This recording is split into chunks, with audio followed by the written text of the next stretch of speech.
Hi guys, welcome back to my channel. Today I'm going to be making japchae, or as some of you may know it as glass noodles in some restaurants.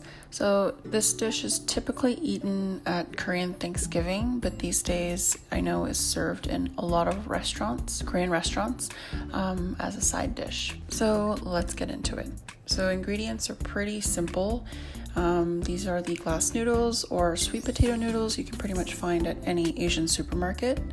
And then we have, for our veggies, I have about 2.5 cups of mushrooms. It looks like a lot, but when we're cooking it, it will shrink. Then we have about 1.5 cups of red bell pepper and carrots, just cut thinly, or a medium size for each will do. And then we have 3 eggs, just whipped up with some salt, pepper, and some sugar, some onion, half an onion, garlic, and then I'm going to be using about 1 pound of sliced beef. Then for our seasonings, we have sesame seeds, salt, pepper, garlic powder, sugar, some sesame oil, and soy sauce. I don't have the Korean barbecue sauce shown here, but I'll show you guys later. That's going to be for the beef. So we'll just start by cooking off the veggies separately in a pan on medium-high heat with just a bit of salt, pepper, and sesame oil. And this should take about 5 to 8 minutes or so, just until they're tender.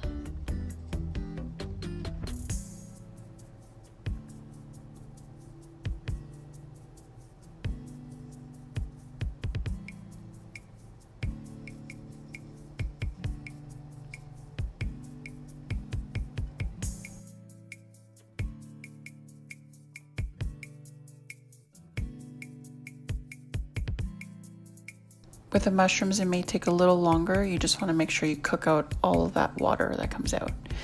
For the beef, it will take about the same time, 5 to 8 minutes, with about a tablespoon of garlic and then some sesame oil.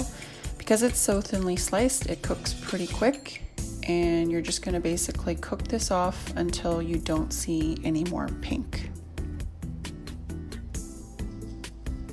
Again with salt and pepper, and then we're going to basically cook this off again until all the moisture comes out, but it doesn't really evaporate because you don't want to overcook the beef. So once you stop seeing the pink, we're going to transfer it to a bowl and then get rid of all of the excess oil in the pan. Then to a dry pan, we're going to add 3 tablespoons of the Korean barbecue sauce, and then add our beef back in and just cook this quickly for about 2 minutes on high heat. For the eggs, I just have some avocado oil on the bottom here, and then we're just going to cook this on a medium to low heat until it's fully cooked through.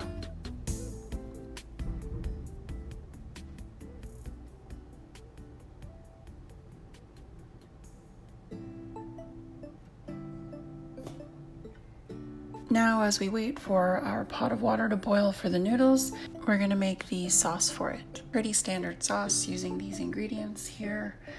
We're going to whip that up and then set it aside. And then we'll add in our vegetables, our beef, all after the noodles are cooked.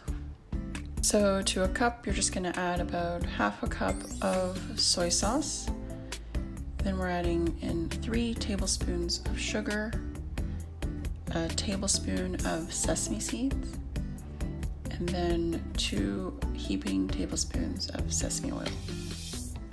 Stir that in.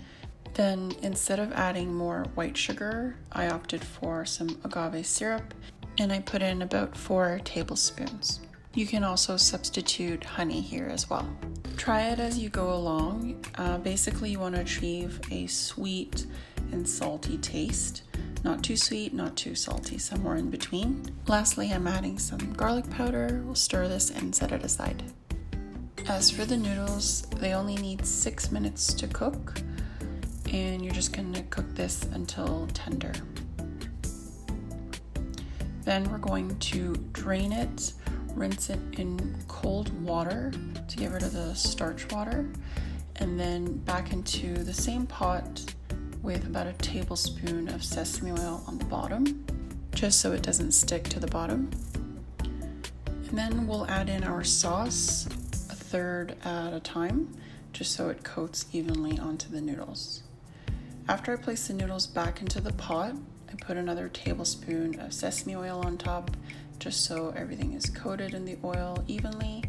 And then we're going to add in that third cup of the sauce. And you'll see gradually that the noodles will change into a golden brown color as you gradually keep adding more of the sauce. Then I returned it to the heat on medium, and then we're going to add in the rest of our ingredients along with the sauce back into the pot and basically reheat it. And you want to also cook out any excess water or moisture you might have at the bottom of your pot too.